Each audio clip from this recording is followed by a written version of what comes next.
27 நட்சத்திரத்துல பிறந்தவங்க அவங்களுடைய நட்சத்திரத்திற்கு ஏற்றபடி யாரை வணங்குதல். ஏன்னா எப்பயுமே உங்களுடைய நட்சத்திரத்தில் பிறந்த மகான்கள், யோகிகள், தெய்வங்கள், அந்த தெய்வத்துக்கு அவதார நட்சத்திரம் அப்படின்னு இருக்கக்கூடிய அந்த நட்சத்திரத்தை எடுத்து அந்த நாள்ல நீங்க வழிபாடு செய்யறது. தெய்வத்துக்கு ஏன் நட்சத்திரம் கொடுத்தாங்க அப்படின்னா, அந்த நட்சத்திரத்தினுடைய தன்மையை அந்த தெய்வம் கொண்டிருக்கும். அப்படி அந்த எந்த தெய்வங்கிறத தெரிஞ்சுக்கிட்டு நீங்க வணங்குனீங்க அப்படின்னா உங்களுக்கு மிக சிறப்பான பலன்கள் கிடைக்கும்.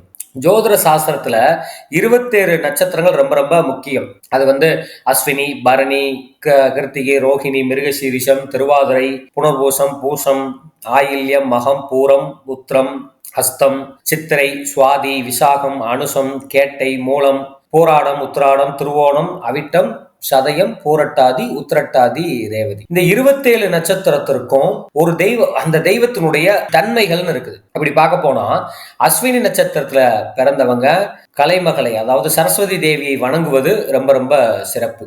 பரணி நட்சத்திரத்துல பிறந்தவங்க துர்கா தேவி, அஷ்டபுஜ தேவியை வணங்குவது மிகவும் சிறப்பு. ரோஹி நட்சத்திரத்துல பிறந்தவங்க கிருஷ்ணரை வணங்குதல் சிறப்பு. மிருக சீரிசத்துல பிறந்தவங்க சிவபெருமானை வணங்குதல் ரொம்ப ரொம்ப சிறப்பு. திருவாதிரை நட்சத்திரத்துல பிறந்தவங்க நடராஜ பெருமானை வணங்குவது சிறப்பு. புனர்பூசத்துல பிறந்தவங்க ராமரை வணங்குவது சிறப்பு. மிருக சீரிசத்துல பூசத்துல பிறந்தவங்க தட்சிணாமூர்த்தியை வணங்குவது ரொம்ப சிறப்பு. ஆயில்யத்துல பிறந்தவங்க ஆதிசேஷனை வணங்கணும். மக நட்சத்திரத்துல பிறந்தவங்க சூரிய பகவான் அல்லது சூரிய நாராயணனை வணங்கணும். பூர நட்சத்திரத்துல பிறந்தவங்க ஆண்டாளை வணங்குவது. உத்திர நட்சத்திரத்துல பிறந்தவங்க மகாலட்சுமி, ஸ்ரீதேவி மகாலட்சுமியை வணங்குவது, ஐயப்பனை வணங்குவது ரொம்ப சிறப்பு. அஸ்த நட்சத்திரத்துல பிறந்தவங்க தேவி ஸ்ரீ காயத்ரி தேவியை வணங்குவது சிறப்பு. சித்திர நட்சத்திரத்துல பிறந்தவங்க சக்கரத்தாழ்வாரை வணங்குவது சிறப்பு. சுவாதி நட்சத்திரத்துல பிறந்தவங்க நரசிம்மமூர்த்தியை வணங்குவது சிறப்பு. விசாக நட்சத்திரத்துல பிறந்தவங்க முருகப்பெருமானை வணங்குவது ரொம்ப சிறப்பு. அனுச நட்சத்திரத்துல பிறந்தவங்க லட்சுமி நாராயணனை வணங்குவது ரொம்ப சிறப்பு. கேட்டை நட்சத்திரத்துல பிறந்தவங்க வராக பெருமாளை, வராகியை வணங்குவது ரொம்ப ரொம்ப சிறப்பு. மூல நட்சத்திரத்துல பிறந்தவங்க ஸ்ரீ ஆஞ்சநேயரை வணங்குவது ரொம்ப சிறப்பு. பூராட நட்சத்திரத்துல பிறந்தவங்க ஜம்புகேஸ்வரரை வணங்குவது ரொம்ப சிறப்பு. உத்திராட நட்சத்திரத்துல பிறந்தவங்க விநாயக பெருமானை வணங்குவது சிறப்பு. திருவோண நட்சத்திரத்துல பிறந்தவங்க அயக்ரீவரையும் திருமாலனுடைய வாமன அவதாரத்தை வணங்குவது ரொம்ப சிறப்பு. அவிட்ட நட்சத்திரத்துல பிறந்தவங்க ஸ்ரீ அனந்த சயன பெருமாள், பள்ளிகொண்ட பெருமாளை வணங்குவது சிறப்பு.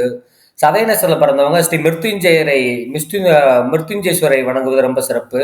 பூரட்டாதியில பிறந்தவங்க ஏகபாதரை வணங்குவது ரொம்ப சிறப்பு. உத்திரட்டாதியில பிறந்தவங்க ஸ்ரீ ஈசனை வணங்குவது ரொம்ப சிறப்பு. ரேவதி நட்சத்திரத்துல பிறந்தவங்க ரங்கநாத பெருமாளை வழிபடுவது ரொம்ப ரொம்ப சிறப்பு. ஏன்னா ஒரு நட்சத்திரம் என்பது அந்த தெய்வம் அந்த நட்சத்திரத்தினுடைய சாரத்திலையும் அந்த நட்சத்திரத்தினுடைய கிரக ஈர்ப்பைகளையும் இழுக்கக்கூடிய தன்மை அவங்க கிட்ட இருக்கும்.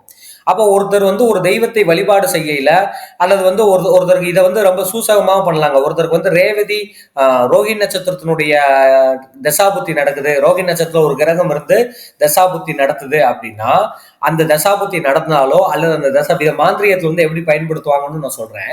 இப்ப உதாரணம் சொல்ல போனா அந்த ரோஹிணி நட்சத்திரத்தை பத்தி நம்ம பேசணும்.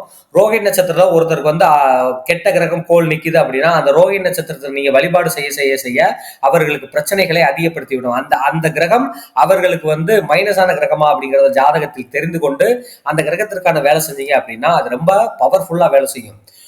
ஒரு தெய்வம் எந்த கிரகத்தினுடைய ஆதிக்கத்தில் இருக்கிறதோ அந்த ஆதிக்க சக்தி எங்க வேலை செய்யுதுன்னு தெரியல. அதே போல அந்த கெட்ட கிரகம் அந்த இடத்துல நின்று உங்களுக்கு வேலை நடத்துது அப்படின்னா அந்த நட்சத்திரத்திற்கு எது நன்மை பயக்கும் அப்படிங்கிற பார்த்து செஞ்சீங்கன்னா உங்களுக்கு வரக்கூடிய தீமைகளும் நன்மைகளாக கிடைக்கும்.